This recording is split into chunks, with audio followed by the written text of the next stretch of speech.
కొండగట్టులో చిన్న హనుమాన్ జయంతి ఉత్సవాలు ఘనంగా ప్రారంభమయ్యాయి. స్వామివారిని దర్శించుకునేందుకు రాష్ట్ర నలుమూలల నుంచి ఆలయానికి భక్తులు పోటెత్తారు. హనుమాన్ మాలాధారులు దీక్షలు విరమించారు. మరో 2 రోజుల పాటు జరిగే ఉత్సవాలకు ఎలాంటి ఇబ్బందులు కలగకుండా ఏర్పాట్లు చేశారు అధికారులు. జగిత్యాల జిల్లా కొండగట్టు ఆంజనేయ స్వామి ఆలయంలో చిన్న హనుమాన్ జయంతి వేడుకలు ఘనంగా ప్రారంభమయ్యాయి. పెద్ద ఎత్తున తరలివచ్చిన దీక్షా పరులతో కొండగట్టు కాషాయమయమైంది. అర్ధరాత్రి నుంచే వివిధ జిల్లాల నుంచి కొండగట్టు చేరుకున్న భక్తులు ఉదయం నుంచే మొక్కులు చెల్లించుకున్నారు. ఏటా హనుమాన్ జయంతి సందర్భంగా వేల మంది భక్తులు ఇక్కడ మాల విరమణ చేస్తారు.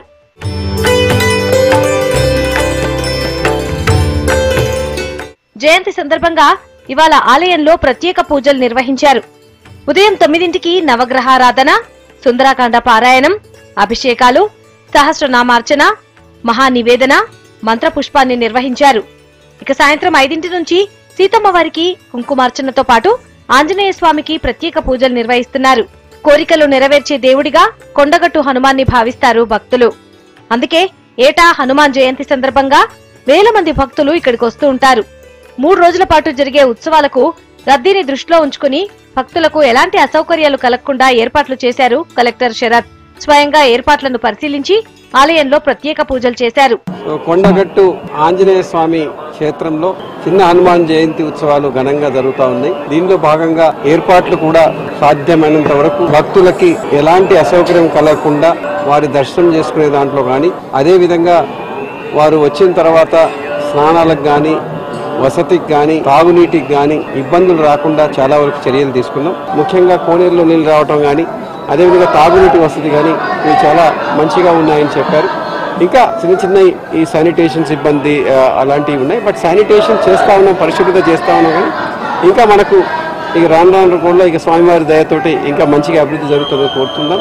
స్వామివారి యొక్క చిన్న జయంతి ఈ రోజు రావడం జరిగింది. దీనికి సంబంధించి గత రాత్రి తీసుకుంటే మనం సుమారు 1 లక్ష మంది భక్తుల వరకు కూడా నేను ఉదయం నుంచి ఇప్పటి వరకు కూడా దర్శించుకుంటూ స్వాములు మాలవిరమణ చేసుకుంటూ వెళుతున్నారు. వీరికి సంబంధించి జిల్లా కలెక్టర్ గారి పర్యవేక్షణలో చేసే ఏర్పాట్లను చేయడం జరిగింది. ముఖ్యంగా దూరం నుంచి వచ్చే భక్తులకు అసౌకర్యం కలగకుండా ఎండాకాలం అయినందున చల్ల పందిళ్లను దేవస్థానం పరిసర ప్రాంతాల్లో వేయగలిగే మేరకు వేయడం జరిగింది. దేశంలోని ఏ ఆలయానికి లేని ప్రత్యేకత కొండగట్టు దేవాలయానికి ఉంది. ఈ ఆలయంలో ఏటా 2 సార్లు హనుమాన్ జయంతి ఉత్సవాలు జరుగుతాయి. చైత్రమాసంలో జరిగే చిన్న హనుమాన్ జయంతి వేడుకలతో పాటు ఆంజనేయుని జన్మ నక్షత్రం ప్రకారం వైశాఖ శుద్ధ దశమి రోజు పెద్ద హనుమాన్ జయంతి వేడుకలు జరుపుతారు. ఈ క్షేత్రము 600 సంవత్సరాల నుండి చాత్తాత శ్రీ వైష్ణవ ఆగమ శాస్త్రం ప్రకారం ఆరాధన, అర్చన, యజ్ఞయాగాదికతులు వైభవంగా జరుగుతున్నాయి. ఈ చిన్న హనుమాన్ జయంతి అనగా చైత్ర పున్నమి తిథి ప్రకారం చేసుకునేటువంటి ఈ యొక్క పండగ. ఈ పండగ రోజు స్వామివారికి విశేషమైనటువంటి అభిషేకాలు, నివేదనలు, అర్చనలు కూడా జరుగుతాయి. అదే వైశాఖ బహుళ దశమి అయితే త్రైయానిక త్రికుండాత్మక హనుమత్ హవనం జరుగుతుంది. ఇక్కడ 3 రోజుల పాటు హవనం జరగడం ఈ వైశాఖ బహుళ దశమి యొక్క విశేషం.